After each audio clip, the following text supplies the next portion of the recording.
Hey everybody, it's Tony Snipes here from the Portsmouth Era Shipbuilding Company, and I want to welcome you to Season 2 of Unpacking Dieselpunk. Now, those of you that have been with me before, hanging out with me in Season 1, welcome back. And those of you that are coming here for the first time, just want to give you a hearty first time welcome. So the purpose of this, the reason why we do this is because the genre that we love so much, Dieselpunk, we wanted to give it an opportunity to make it easy to understand. So that's our purpose with this.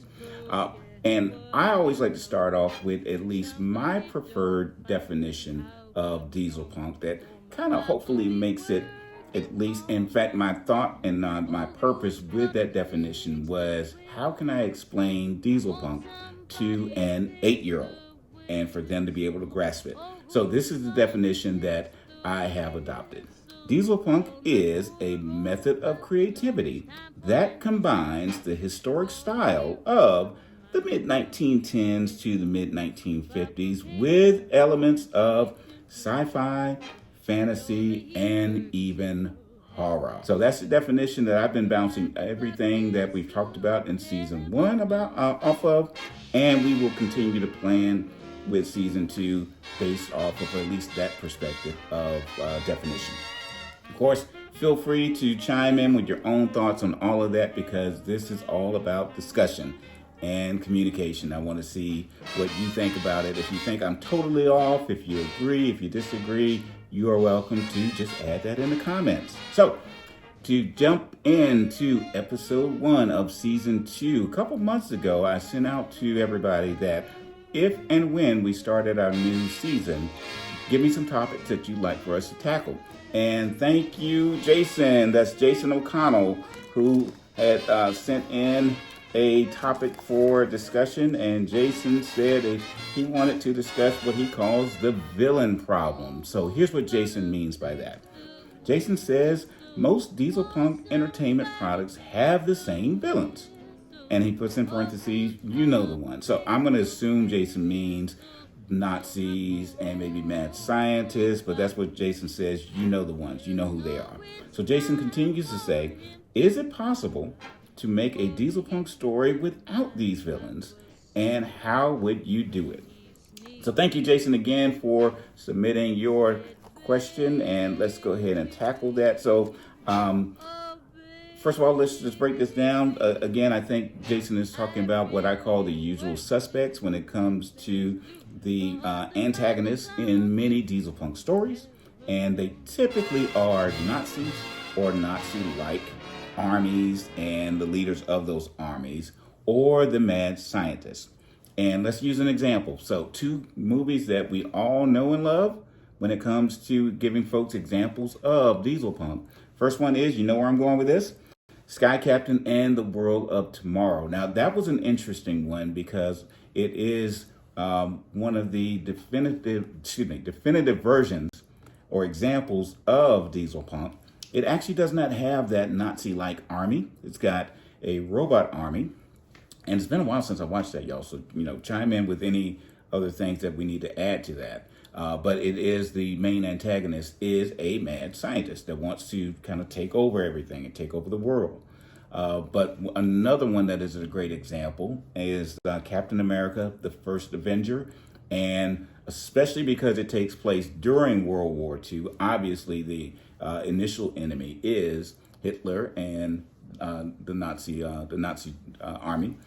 But it also starts to transition into a Nazi-like army, which is Hydra, and the Red Skull, who is the leader of that army. So again, based on the usual suspects. So Jason, here's what I've thought about that kind of allows us to create different stories where it's not the same old, the usual suspects. And it ties into at least what I mentioned earlier as far as my preferred definition of Dieselpunk. And again, I will quote, Dieselpunk is a method of creativity that combines the historic style of the mid-1910s and 1950s with elements of sci-fi, and not stopping there, but with elements of sci-fi, fantasy, or even horror. I think if Dieselpunk is allowed to kind of expand outside of just sci-fi alone. It allows the potential antagonists to expand, whoever they could be, to expand as well. So let me give you an example of that. Now, here's a movie that most folks, and I mentioned this in season 1, and most folks worked.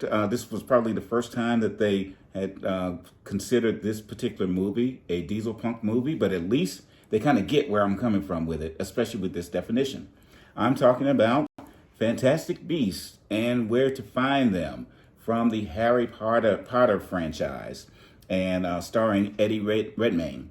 So again, the reason why I consider it Dieselpunk is because, first of all, it takes place in that historical era, but it has that twist.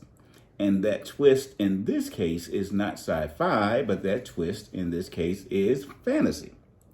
And so, stopping there, you kind of digest that, and you, just many of you may say, okay, well, I get why you would consider this Dieselpunk. That's okay. If some of you disagree, feel free to, chime in the comments. But if you take a look at that again, then the adversary, the antagonist, is not a mad scientist. It's not Nazi Germany, but it is an evil wizard and a group of evil wizards. And that still makes it an interesting story. Even if you disagree that that's Dieselpunk, those of us that like, traditional Dieselpunk gravitate towards that. We would enjoy that movie, and we see that this is not the usual suspects as we've seen in many Dieselpunk stories. Let me give you one more example. And some folks think that this is really reaching, but it fits at least within my kind of open definition of Dieselpunk. Well, I want to see what you think.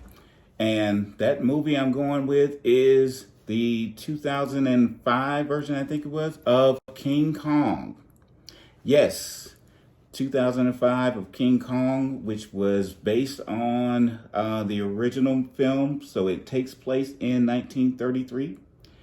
But it's in that time period. But the twist is the monster himself, King Kong himself. So again, love the cinematography, love the historical elements in that entire film, the music, all of it. But again, that twist, that adversary, that antagonist is the monster, and you can see that it is not. In fact, you see no army in that. There are no mad scientists in this, but it still is that compelling story with a protagonist and so-called antagonist, which is Kong himself. But you see where I'm going with this. So my thought is that especially if we're able to kind of expand our world of Dieselpunk, then it allows us to expand who the villains could be.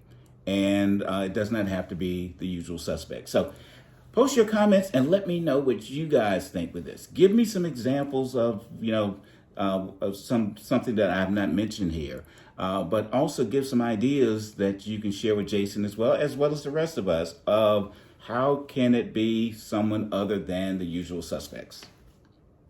Now, I want to talk about our sponsor, which is the Portsmouth Airship Building Company, and I do want you to click the links so you can see especially my art books.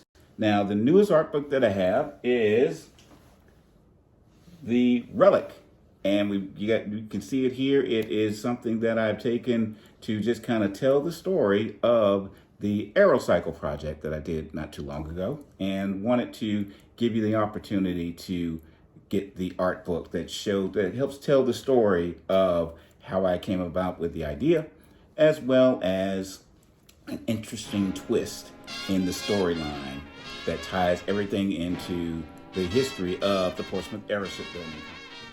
So again, everybody, I want to thank you for hanging out with me with this very first episode of Unpacking Dieselpunk and the very first episode of Season 2 of Unpacking Dieselpunk. Continue to share with me your comments, your questions, and the topics that you want us to tackle, and we will do more. So I will see you the next time. Thanks again. The 5 o'clock whistle didn't blow. The whistle